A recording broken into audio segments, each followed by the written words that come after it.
হলো সুবহানাল্লাহ, দ্বিতীয়টা হলো আলহামদুলিল্লাহ, তৃতীয়টা হলো লা ইলাহা ইল্লাল্লাহ, চতুর্থটা হলো আল্লাহু আকবার। এগুলোর চেয়ে শ্রেষ্ঠ জিকির নাই। সবচেয়ে শ্রেষ্ঠ জিকির লা ইলাহা ইল্লাল্লাহ, সবচেয়ে শ্রেষ্ঠ কালিমা আল্লাহর কাছে এই চারটা। এজন্য ফেসবুক থাকাটা দোষের কিছু না, তবে ভালো কাজে আমরা ব্যবহার করব, ঠিক কিনা? আপনার ফেসবুক শেয়ারিং আপনার জান্নাতি বানাতে পারে, আর আপনার ফেসবুক শেয়ারিং আপনার জাহান্নামের লাকড়ি বানাতে পারে। এজন্য ফেসবুক থাকাটা দোষের কিছু না, তবে ভালো কাজে আমরা ব্যবহার করব। বড় ফেরেশতা যার 600 পাখা, জিব্রাইলের রব, সেই রবের প্রশংসা আমি করছি। তিনি সুব্বুহ, তিনি কুদ্দুস, তিনি মহাপবিত্র, the most pure, the most high.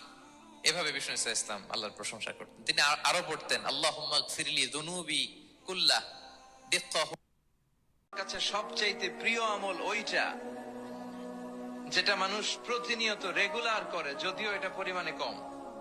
সুবহানাল্লাহ কবেন না? এক রাতে এসে